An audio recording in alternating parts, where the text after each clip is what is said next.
This isn't the voice you were expecting, is it?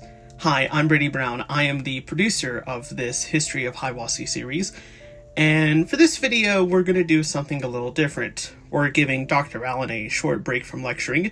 Instead, I will be presenting a trio of biographies of notable students from Hiwassee College. This is actually all based on a paper that I did in Dr. Allen's History of Hiwassee class when I was a student.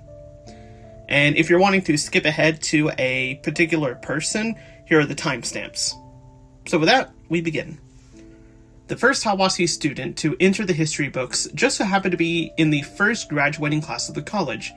David McKendra Key, born in Greene County, Tennessee on the 27th of January, 1824, was amongst Hiwassee's first students, though, given that he was the son of the founder of the school, Reverend John Fletcher Key, his entry was not exclusively the gift of hard work and perseverance.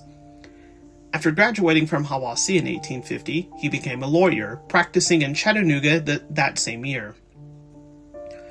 In 1861, as the Civil War was beginning, he joined the Confederacy. He rose to the rank of lieutenant colonel, though his time in combat was short. The next year, he was wounded in Vicksburg, which you will have heard about in some of the lectures, and eventually made his way back home. The great Encyclopedia Britannica, though not as great as the Encyclopedia Galactica, says of his post-war life, after the war, Key worked to heal grievances and restore the Union. His first major step into politics came in 1870 when he became a delegate to the Tennessee State Constitutional Convention. The task of the convention was to draft a new state constitution following an order for all ex-Confederate states to adopt new constitutions which banned slavery.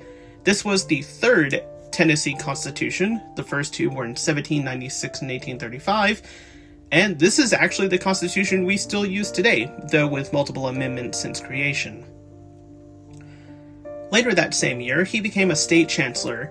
He remained in that post until 1875, when he was tapped to fill a vacancy in the U.S. Senate. The vacancy was previously held by the long-forgotten politician Andrew Johnson, whose previous job was President of the United States. David M. Key served as senator from the 18th of August, 1875, to the 19th of January, 1877. He was defeated during his re-election campaign, losing to James E. Bailey, a fellow Democrat. This alignment would define his political career. During the 1876 presidential election, Key supported the Democratic candidate Samuel J. Tilden. That election is seen today as one of the most disputed in American history. Tilden led Rutherford B. Hayes by more than 260,000 popular votes, and preliminary returns showed Tilden with 184 electoral votes, one shy of the majority needed to win the election, to Hayes' 165, with the 19 electoral votes of 3 states, Florida, Louisiana, and South Carolina, and one elector from Oregon, originally awarded to Tilden, still in doubt. Congress established an electoral commission which decided that the Republican candidate Rutherford B. Hayes would be the next president of the United States. He was inaugurated on the 4th of March, 1877. 8 days later, David M. Key, whom it must be remembered was a Democrat, was appointed to be Postmaster General. Key was seen as a traitor by both sides. To the Democrats, it was because he was working in a Republican cabinet. To the Republicans, it was because he fought for the Confederacy. Key was appointed as part of a compromise to ensure that there would be at least one Democrat in the cabinet. He resigned from the position in 1880 and was appointed as a judge in the U.S. District Court for the Eastern and Middle Districts of Tennessee. He retired 4 years later. David M. Key died on the 3rd of February 1900 in Chattanooga, the place where his career began. Ask people about deadly hurricanes in American history, and their responses will include Katrina, Sandy, Harvey, Irma, and Maria. These storms, all devastating, occurred within the last 20 years. The actual deadliest hurricane happened much earlier, 125 years earlier to be specific. The Galveston, Texas of today is a coastal resort city. That identity has not changed much in the past century. In an article published by the National Oceanic and Atmospheric Administration, or NOAA for short, the Galveston of 1900 is described as a thriving commercial city, an economic boom town, and a major port with over 40,000 inhabitants. The beaches of Galveston were right on the Gulf of Mexico. This attracted tourists near the end of the summer. On the 8th of September 1900, the very same year that David M. Key died, Galveston was devastated by a hurricane. 9 years earlier, the meteorologist Isaac Klein wrote that it would be impossible for any cyclone to create a storm wave which could materially injure the city. The wind surpassed 135 miles per hour. The sea rose 15 feet. The hurricane destroyed over 3,000 buildings. To this day, we don't fully know how many people were killed in the hurricane because many of the bodies were lost to sea. Estimates range from 6,000 to 12,000 lives lost, many in the literal sense. Isaac Klein was born near Madisonville, Tennessee, on the 13th of October, 1861. When he studied at Hiwassee College, he excelled in Greek, Latin, physics, chemistry, and mathematics, says a biography of Klein published by NOAA, which I should also note that the National Oceanic and Atmospheric Administration is a descendant of the Weather Bureau. He graduated in 1882, and then, with a recommendation from the president of Hiwassee, John Hamilton Bruner, who you should be very aware of by now, the 20-year-old Klein became part of the Weather Service, which was launched in 1870 as part of the Army Signal Corps, where he received some basic training, and he was sent to Little Rock, Arkansas, where his initial job was to record local weather data. After he collected the data, he was to transmit it to Washington, D.C., and prepare a weather report for commercial use. Hiwassee made him into a gentleman. The Army Signal Corps made him into an officer. The Weather Service made him into a meteorologist. In 1887, after receiving a medical degree from the University of Arkansas, he was moved to Texas to oversee weather stations in Fort Concho and Abilene. I apologize if I mispronounce those. 2 years later, he was sent to Galveston and was tasked with establishing a new weather station and organizing the U.S. Weather Service Texas section. It was during his time working in Galveston that he would make his prediction that a cyclone could not form in that area. On the 7th of September, 1900, the staff at the Weather Bureau headquarters were becoming aware of an incoming hurricane. It had just swept over Cuba and was heading north, likely to hit Florida, Alabama, and or Mississippi. Warnings were issued for those states. However, they would prove to be irrelevant once the storm turned westward after entering the Gulf of Mexico. Since wireless ship-to-shore communication was not yet available in 1900, information was extremely sketchy and there was no way of knowing that the hurricane was strengthening and heading toward Texas. Klein became convinced that the hurricane was going to hit Texas. He ordered the hurricane warning flags on the top of the Weather Bureau building in Galveston to be raised. His speculation gained proof when he noticed that the sea swells, ocean waves, were increasing in both size and frequency. Isaac Klein said the following of his actions on the morning of the hurricane. Early on the morning of September 8th, I harnessed my horse to a two-wheeled cart which I used for hunting and drove along the beach from one end of the town to the other. I warned people that great danger threatened them and advised some 6,000 persons who were summering along the beach to go home immediately. I warned persons residing within 3 blocks of the beach to move to the higher portions of the city. At the time, the highest point in the city was 8.7 feet above sea level. The storm surge was 15 feet. Isaac and his brother Joseph sent reports to the Weather Bureau headquarters in Washington, D.C. until the telegraph cables were destroyed. He was now powerless to help.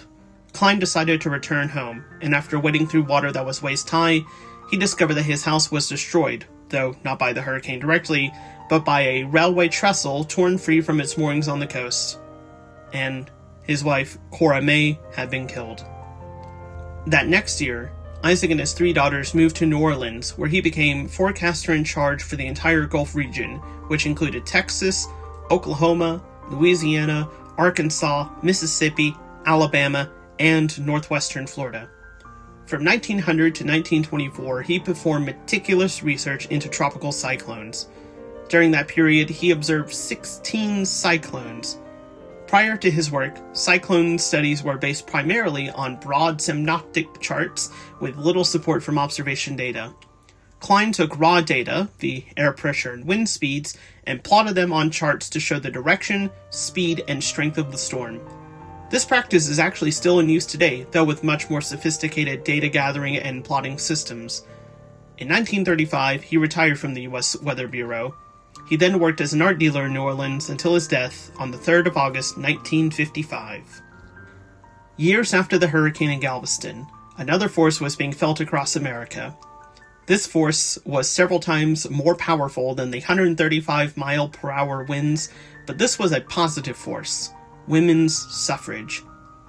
The topic of women having the right to vote was controversial throughout American history.